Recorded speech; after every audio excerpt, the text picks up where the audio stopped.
좋은 날입니다. 오늘도 말씀 안에 승리하는 하루 되시기를 기도하겠습니다. 오늘 생명의 산 본문은 민수기 35장 9절부터 21절입니다.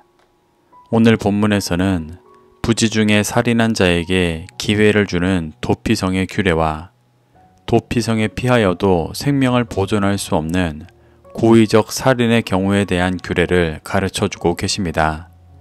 이 구절들을 통해 하나님께서 무엇을 말씀하시는지 살펴보도록 하겠습니다. 9절부터 12절입니다. 여호와께서 또 모세에게 말씀하여 이르시되 이스라엘 자손에게 말하여 그들에게 이르라. 너희가 요단강을 건너 가나안 땅에 들어가거든 너희를 위하여 성읍을 도피성으로 정하여 부지 중에 살인한 자가 그리로 피하게 하라. 이는 너희가 복수할 자에게서 도피하는 성을 삼아 살인자가 회중 앞에 서서 판결을 받기까지 죽지 않게 하기 위함이니라. 하나님은 출애굽 2세대들이 가나안을 정복하기 전 모압 평지에서 제사장 나라로서 따라야 할 규례들을 가르쳐주고 계십니다. 오늘은 도피성에 대해 말씀해 주십니다. 도피성은 부지 중에 살인한 자가 피할 수 있는 곳이었습니다. 도피성의 원어 미크라트는 카라트라는 단어에 장소라는 의미의 접두사 미가 붙은 단어입니다. 카라트는 불구의, 흠이 있는 이라는 뜻이기 때문에 미크라트는 불구자들, 흠이 있는 자들의 장소라는 의미입니다. 도피성은 단순히 부지 중에 살인을 저지른 사람을 보호하기 위한 장소라기보다 영적인 불구자들, 흠이 있는 자들이 보호받고 새롭게 되기 위한 장소인 것입니다. 그러한 도피성에 피할 수 있는 자는 부지 중에 살인한 사람입니다. 부지 중은 우리나라 말로 하면 알지 못하는 동안이라는 뜻이지만 그 원어 셰가가는 그릇됨, 무지함이라는 뜻의 샤가그에서 나온 단어로 정확히 표현하면 하나님의 도를 벗어난 무지한 상태를 말하는 것입니다. 이는 육신의 정욕으로 향하는 모습이기도 합니다. 그래서 부지 중에 살인한다는 것은 단순히 자신도 모르게 살인하는 것을 말한다기보다 영적으로 하나님의 도를 벗어나 무지한 상태에서 상대방을 죽이는 것을 의미합니다. 여기서 상대방을 죽인다는 것도 일반적으로 사람을 살해하는 것만을 말하는 것은 아닙니다. 그렇게 받아들인다면 이것은 이스라엘 사회를 유지하는 사회법일 뿐입니다. 하지만 하나님께서 이스라엘 백성들에게 가르쳐 주시는 것은 단순한 사회법이 아니라 그들이 제사장 나라로서 영적으로 믿고 따라야 하는 기준이었습니다.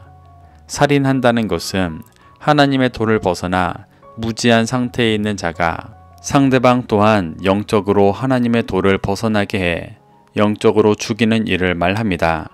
사도 요한도 이 개념을 가지고 요한일서 3장 15절에서 형제를 미워하는 자마다 살인하는 자라고 말했습니다. 형제에게 진리의 빛을 비추어 구원으로 인도하는 것이 아니라 미워하며 진리를 전하지 않는 것은 그를 영적인 어둠에서 죽게 하는 것과 같다는 말입니다. 도피성에 피할 수 있는 부지 중에 살인한 자는 영적으로 무지해 진리를 전해야 하는 형제 또한 영적으로 자신도 모르게 죽이는 자를 말하는 것입니다. 만일 이러한 영적인 의미로 말씀하시는 것이 아니라면 도피성의 존재 자체가 매우 이질적인 것입니다. 자신도 모르게 사람을 죽이는 사람이 얼마나 많다고 이스라엘 안에 6성읍이나 만들어 그들을 보호하겠습니까? 이는 거룩한 제사장 나라 이스라엘에서 자신이 영적으로 살인하는 무지한 자라는 것을 깨달은 자들이 새롭게 될 수 있는 기회를 얻는 은혜의 공간이었습니다. 이들이 회중 앞에 서서 판결받는다는 것은 당시 성막 앞에서 회중을 모아두고 모세나 대제사장이 진리의 기준으로 선과 악을 판결하는 것을 말합니다. 이는 도피성에서 하나님의 은혜 앞에 깨어지고 부서진 심령이 진정한 제사장 나라 백성이 되어 진리의 기준으로 판단받을 때까지 죽지 않고 연단받을 수 있는 기회를 주시는 모습을 보여주시는 것입니다. 13절부터 15절입니다. 너희가 줄 성읍 중에 6을 도피성이 되게 하되 세 성읍은 요단 이쪽에 두고 세 성읍은 가나안 땅에 두어 도피성이 되게 하라. 이 6성읍은 이스라엘 자손과 타국인과 이스라엘 중에 거류하는 자의 도피성이 되리니 부지 중에 살인한 모든 자가 그리로 도피할 수 있으리라. 하나님은 이스라엘 12지파에 도피성을 6개 주셨는데 지파의 비율에 맞게 주신 것이 아니라 9지파 반이 있는 가나안 안쪽과 2지파 반만 있는 요단 동쪽에 똑같이 3개씩 주셨습니다. 이는 요단 동쪽의 2지파 반에서 특히 살인자가 많이 나올 것이기 때문이 아니라 이방인을 향해 열려있는 도피성을 주신 것이었습니다. 그래서 이방인 또한 자신이 말씀 앞에 이웃을 영적으로 살인하는 죄인이라는 것을 깨달은 자들이 도피성에 와서 깊이 회개하며 하나님께 돌아올 수 있도록 인도하시는 것입니다. 하나님은 15절에서 타국인과 이스라엘 중 거류하는 이방인에 대해 도피성을 열어두시며 그 목적을 명확히 보여주고 계십니다. 16절부터 18절입니다. 만일 철 연장으로 사람을 쳐 죽이면 그는 살인자니 그 살인자를 반드시 죽일 것이요. 만일 사람을 죽일 만한 돌을 손에 들고 사람을 쳐 죽이면 이는 살인한 자니 그 살인자는 반드시 죽일 것이요. 만일 사람을 죽일 만한 나무 연장을 손에 들고 사람을 쳐 죽이면 그는 살인한 자니 그 살인자는 반드시 죽일 것이니라. 하나님은 부지 중에 살인하는 자는 도피성에 와서 새롭게 될 기회를 얻을 수 있지만 철과 돌과 나무 등의 연장을 손에 들고 사람을 쳐 죽인 살인자는 반드시 죽일 것이라고 말씀하십니다.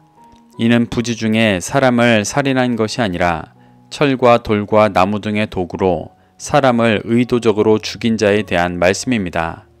사람을 죽일 수 있는 도구는 많이 있을 텐데 굳이 이 3가지 연장만 언급하신 이유는 이 3 연장에 모두 영적인 의미가 담겨 있기 때문입니다.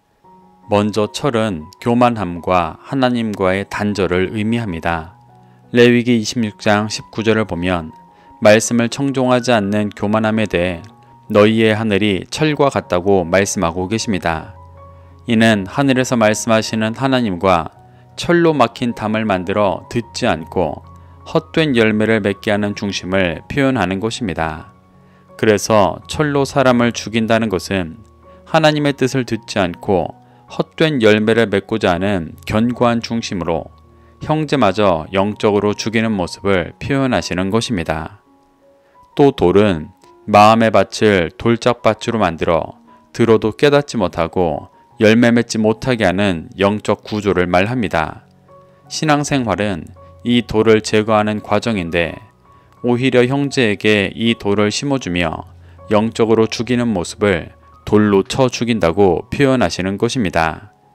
마지막으로 나무는 당시 우상을 만드는 대표적인 재료였습니다.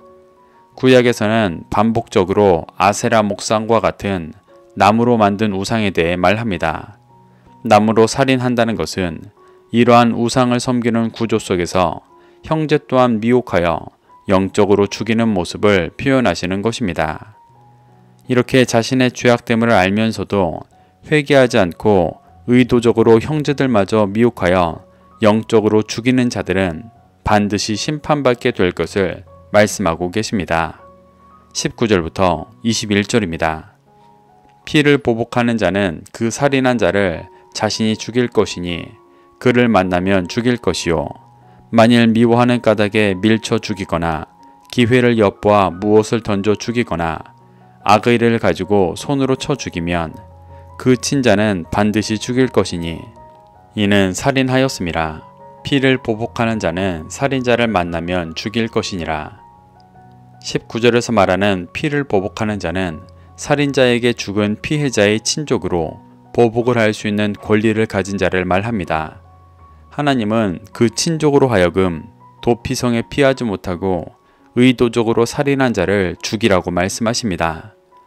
20절과 21절에서 말하는 미워하는 까닭에 밀쳐 죽인 자나 기회를 엿보아 무엇을 던져 죽인 자나 악의를 가지고 손으로 쳐 죽인 자 모두 죄라는 것을 알면서도 의도적으로 형제를 영적인 죽음에 빠뜨린 자들입니다.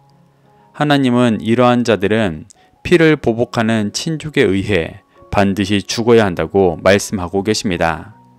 이것이 하나님의 공의입니다. 하나님은 모든 죄인을 구원하시기 원하셔서 도피성이라는 공간을 허락하셨지만 끝까지 듣지 않고 회개하지 않으며 죄를 알면서 형제 또한 어둠으로 인도하는 자들은 결국 심판하시는 분이십니다.